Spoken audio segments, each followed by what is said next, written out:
23వ తేదీ మార్చి నెల 2025వ సంవత్సరం. ఈ రోజు దేవుని వాగ్దానం. కీర్తనలు 91వ అధ్యాయము 11వ వచనము. ఈ మార్గములన్నిటిలో నిన్ను కాపాడుటకు ఆయన నిన్ను గూర్చి తన దూతలను ఆజ్ఞాపించును. సహోదరి సహోదరులారా, ఎంతో భయంకరమైన పరిస్థితులలో మనం జీవిస్తూ ఉన్నాము. లోకంలో ఎన్నో కీడులు జరుగుతూ ఉన్నాయి.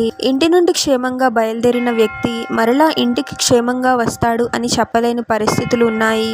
ఈ రోజు సజీవంగా ఉన్న వ్యక్తి రేపు సజీవంగా ఉంటాడు అని చెప్పలేని పరిస్థితి. ఈ రోజు మనం క్షేమంగా ఉన్నాము. సజీవుల లెక్కలో మనం ఉండటము కేవలం ప్రభు యొక్క కృప మాత్రమే. స్వయంగా మన కంటితో మనం చూడలేకపోవచ్చు, కానీ ఇప్పటి వరకు ప్రభు మనల్ని ఎన్నో కీడుల నుండి కాపాడాడు. ఎన్నో అపవాది క్రియల నుండి, మరణ పరిస్థితుల నుండి మనల్ని రక్షించాడు. మనం అనుకున్నది ఏదో జరగలేదు అని అసంతృప్తిగా ఉంటామే, కానీ ఇన్ని సంవత్సరాలు ప్రభు మనల్ని ప్రతిదినము ప్రతి క్షణము కాపాడుతూ ఉన్నాడు అని కృతజ్ఞతను కలిగి ఉన్నామా లేదా అనేది మనల్ని మనం ప్రశ్నించుకోవాలి. దేవుని వాక్యం చెప్తుంది, నీ మార్గములన్నిటిలో నిన్ను కాపాడటానికి ప్రభువు ఆయన దూతలను ఆజ్ఞాపించును అని. అవును, ప్రభువు తన దూతలను మనకు కావలి ఉంచాడు. ప్రతిదినము లేవగానే ముందు మనం ప్రార్థించే వారముగా ఉండాలి. మనకు తోడుగా ఉండి మనల్ని అన్ని రకాల కీడుల నుండి కాపాడమని ప్రభువునకు ప్రార్థించాలి. కొంతమంది ప్రతిదినము వారి చదువు నిమిత్తము, ఉద్యోగాల నిమిత్తము, పని నిమిత్తము ఎంతో దూరం ప్రయాణం చేయవలసి ఉంటుంది. మీరు ఒంటరిగా ఉన్నారు, మీకు ఏదైనా కీడు జరుగుతుందేమో అని మీరు భయపడాల్సిన అవసరం లేదు. ప్రతిదినము మీరు ఇంటి నుండి బయలుదేరే ముందు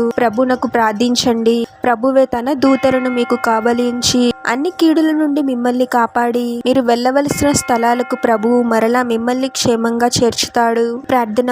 పరిశుద్ధుడగు ప్రభువా, మీ పరిశుద్ధమైన పాదాలకు వేలాది వందనాలు, స్తుతులు, స్తోత్రాలు చెల్లించుకున్నాము తండ్రి. మరొక నూతన దినములోనికి మమ్మల్ని క్షేమంగా ప్రవేశింపచేసిన దేవా, మీకే స్తోత్రం ప్రభువా. మా కంటితో మేము చూడలేకపోవచ్చు, కానీ ఇప్పటి వరకు మమ్మల్ని ఎన్నో కీడుల నుండి కాపాడావు తండ్రి. ఎన్నో మరణకర పరిస్థితుల నుండి రక్షించి మమ్మల్ని సజీవుల లెక్కలో ఉంచావు ప్రభువా. ఈ రోజు మేము బ్రతికి ఉన్నాము అంటే అది కేవలం మీ కృపయే తండ్రి. ఎప్పుడు ఏదో జరగలేదు అని అసంతృప్తిగా ఉండేవారముగా కాకుండా మీరు మాకు ఇచ్చిన ఈ జీవాన్ని బట్టి ప్రతిదినము మీ పట్ల కృతజ్ఞత హృదయాన్ని కలిగి ఉండేవారముగా మమ్మల్ని దీవించండి ప్రభువా. అన్ని రకముల అపవాది క్రియల నుండి మమ్మల్ని కాపాడి భద్రపరచమని ఈ ప్రార్థనలో ఏకీభవిస్తున్న ప్రతి ఒక్కరిని పేరు పేరున దీవించి ఆశీర్వదించి అభిషేకించమని, వారు చేసే ప్రతి పనిలో మీరే వారికి తోడుగా ఉండి వారిని అన్ని కీడుల నుండి అపాయాల నుండి మీరే వారిని రక్షించమని ఈ మా మనవులన్నీ యేసుక్రీస్తు వారి పరిశుద్ధ నామంలో అడిగి వేడుకొనుచున్నాము తండ్రి. ఆమేన్.